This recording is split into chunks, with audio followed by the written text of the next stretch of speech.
Satu aja. Nomor HP-nya satu aja. Namanya satu-satu.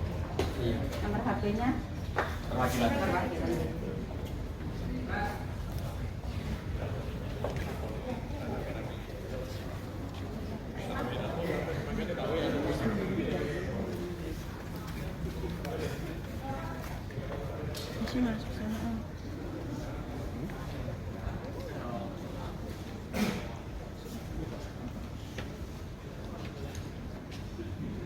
Dewan Perwakilan Rakyat Daerah DPRD Kabupaten Banyuwangi, Jawa Timur, menggelar rapat dengar pendapat persoalan sampah. Rapat dengan pendapat tersebut menyusul adanya usulan dari Lembaga Swadaya Masyarakat, LSM LPBI Investigator Kabupaten Banyuwangi. Senin, tanggal 5 Desember tahun 2022, acara tersebut dipimpin oleh Wakil Ketua DPRD Banyuwangi, Michael Edi Haryanto, dan Ruliono, SH, salah satu pimpinan DPRD Banyuwangi, berjanji akan menyampaikan hasil dengar pendapat hari ini kepada Bupati. Hasil daripada rapat ini akan kita jadikan rekomendasi kepada Bupati agar segera ditindaklanjuti persoalan darurat sampah di Bumi Blambangan ini. Dari Banyuwangi, jurnalis Citizen Community melaporkan. Sudah memfasilitasi kita untuk menyampaikan sedikit aspirasi dari masyarakat. Perkenalkan, saya Koirul Hidayatto, Bapak Salam Hormat dan Takdim, Ketua LPBI Investigator. Jadi sebetulnya penyerapan aspirasi ini sedikit terlambat karena kemarin sempat gaduh penolakan masyarakat. Yang ingin saya sampaikan di sini bahwa alasan masyarakat menolak itu bukan karena bau pembuangan sampahnya, Bapak, tetapi karena mereka tidak dilibatkan dan masyarakat itu hanya tahunya itu tempat mereka dijadikan tempat pembuangan saja, bukan dilibatkan untuk pengelolaan atau pemberdayaan masyarakat yang tujuannya bisa nilai ekonomis atau memberikan kesejahteraan untuk masyarakat. Yang kedua, saya ingin menyampaikan bahwa Peraturan Daerah Kabupaten Banyuwangi Nomor 9 Tahun 2013 tentang pengelolaan sampah itu kan sudah ada perubahan, tapi draft raperda terkait pengelolaan sampah sampai saat ini belum dipublikasikan sehingga masyarakat juga awam, belum banyak yang tahu. Yang kedua, aturannya sudah jelas, tinggal bagaimana pelaksanaannya saja. Di situ sudah disebutkan mulai A sampai Z detail di situ, mulai teknik pembuangannya, pengelolaannya, anggarannya, tanggung jawabnya, situ jelas semua. Maka dari itu kita ingin mendesak, kalau aturan main itu sudah jelas, tinggal dilaksanakan. Kalau memang tidak dilaksanakan, cabut aja sudah. Itu perdanya. Mungkin cukup sekian. Terima kasih atas kesempatan yang sudah diberikan. Mungkin untuk teman-teman lainnya bisa menambahkan. Terima kasih. Tidak dilaksanakan dengan baik dan sebagainya. Enggak ada. Bisa saya ajak bertaruh kalau kepala dinas atau PLT kepala dinas kemarin tadi. Siapa yang memprovokasi? Ini harus diluruskan dulu biar tidak menimbulkan fitnah kemana-mana. Itu Pak, intinya kalau mau pembahasan detail kita butuh waktu panjang. Kami siap. LPBI Investigator bersama jaringan kerjanya Gerakan Aktivis Indonesia Bersatu siap memberikan masukan-masukan yang solid kepada pemerintah daerah. Ini yang terpenting. Bukan kami tidak memberikan solusi, tidak. Semacam kita ulas balik kemarin benar yang dikatakan. Kurangnya komunikasi sempat dibahas bahwa pejabat publik perlu ditingkatkan kelas komunikasinya. Iya Mas Edi ya? Perlu ditingkatkan kelas komunikasi. Ada yang mengatakan kalau dikritik mendingan LSM-nya jadi bupati aja dulu. Cara aturan jadi bupati udah ada aturan.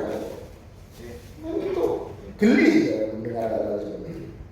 Itu Pak. Jadi kalau mau pembahasan secara detail kami bisa diundang suatu waktu. Siap kami berkontribusi pemikiran terhadap solusi pengelolaan sampah. Tapi intinya tadi perlu melibatkan banyak pihak agar apa? Ringan sama kepada bupati. Terima kasih. Saya akhiri. Assalamualaikum warahmatullahi wabarakatuh. Persoalan sampah ini tidak dipandang sebelah mata karena sampah ini bagaimana bisa kita jadikan sahabat, karena sampah ini juga berpotensi untuk profit orientednya sesuai dengan yang sampean dengarkan tadi dari katakanlah narasumber yang saya undang itu kan orang-orang berpengalaman dan melakukan gitu ya. Dan ini memang perlu waktu dan perlu biaya. Tetapi kalau kita berpegang kepada biaya, nah ini akan menjadi nonsen. Makanya kita pegang bahwa kebersihan adalah sebagian daripada iman. Maka menyangkut biaya ini tidak persoalan. Ya, makanya tadi saya beri kesempatan kepada LH. Ya, mudah-mudahan secepatnya nanti saya komunikasi untuk LH ini harus definitif supaya mengambil kebijakan. Kalau definitif ini kalau kepala dinasnya definitif kan bisa mengambil kebijakan yang apa namanya yang urgen. Tapi kalau PLT kan masih dikomunikasikan kan apa enggak berani. Ini nanti solusinya apa? Solusinya nanti melalui rekomendasi. Jadi kita bikin rekomendasi seperti persoalan di Kalibaru kan ada beberapa rekomendasi yang alhamdulillah rekomendasi itu ditindaklanjuti oleh bupati, oleh perkebunan, oleh perhutani. Nah ini juga berbentuk rekomendasi. Ya itu rekomendasinya bisa disampaikan ke ya rekomendasi nanti. Ini kan kita perlu pikir, kita perlu redaksionalkan kan gitu kan. Nah, mungkin poin-poinnya bocoran. Ya poin-poinnya paling tidak minimal di Kabupaten Banyuwangi ini minimal itu harus ada 5 tempat pembuangan sampah dan dilengkapi dengan mesin pengelolaan sampah, pengelolaan terpadu. Tetapi itu kan step by step, tidak langsung 5 karena kita juga mengabdi kemampuan keuangan daerah. Tapi saya yakin Ibu Bupati kita ini kan kalau memikirkan rakyat apalagi perempuan memikirkan kebersihan ini kan juga luar biasa. Yang memang harus kita dorong, kita dukung bersama-sama. Lek persoalan ini kurdi sarana bupati kan seakan pisan Pak bekerja bupati. Nah, yang terpenting bagaimana bupati ya mencari penggantinya yang mengundurkan diri ini. Jangan dipertahankan gitu. Jangan dipertahankan. Kalau dipertahankan malah salah bupati ya. Dan tidak baik lagi wong wis mengundurkan diri. Nah, ini kan apa artinya apa ya, daya juangnya sudah menurun kalau dipaksakan. Cari orang yang betul-betul fight di bidang ini, mau bekerja keras, ya kan, tahan banting, selanjutnya apa inovatif itu. Dan yang terpenting nanti di sosialisasi ini pertama Perda sampah secepatnya bupati mengeluarkan perbuknya, peraturan bupati.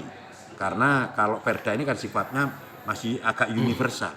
Tetapi kalau untuk menyangkut teknis itu diatur oleh perbu kan gitu kan. Perbunya sudah ada ya. Perbunya kan sudah ada. Ke depan ya ini nanti bagaimana pengelolaan sampah. Sekarang ini kan berdesa, bagaimana dikelola kabupaten. Bagaimana pengelolaan sampah ini nanti berbasis setingkat desa-desa. Di tingkat desa-desa yang kita sampaikan. Ini jangka panjang karena ini untuk kepentingan anak itu kita. 25 tahun, 50 tahun, 75 tahun, 100 tahun ke atas. Kita berpikirnya seperti itu. Itu maksudnya per desa itu nanti per TPA gitu Tuan. Nah, per desa ini ya ada tempat pengelolaan sampah minimal apa namanya apa itu R apa itu tadi secara teknis itu. Gitu loh. 3R. Ya, 3R. Di situ maka desa juga ada penyerapan tenaga kerja, iya kan? Terus juga bisa di desa itu bisa kekurangan pupuk organik bisa ditutupi di desa itu kan gitu kan. Nah, cuman nanti ini juga perlu dana. Tetapi saya yakin lah dana itu bukan persoalan. Yang terpenting penyelesaian sampah yang di depan mata ini harus selesai dulu tingkat kabupaten. Kedepannya harus berbasis tingkat desa-desa dan reward and punishment harus dilakukan. Oh, desa kita kan ada 217 desa kelurahan. Kan itu kan? Oh nanti yang didulukan mana yang dikasih mesin pengelolaan sampah di tingkat desa-desa itu kan kita lihat dulu. Lek desa-desa kira sik tanah nih luas kan tidak perlu juga. Tapi seperti desa yang ada di kota-kota, kelurahan ini wajib prioritaskan. Terima kasih. Terima kasih Ketua. Hah? Oh. Ketiga, istiqomah. Ketiga, luar biasa. Kami bisa. Yes, yes, yes.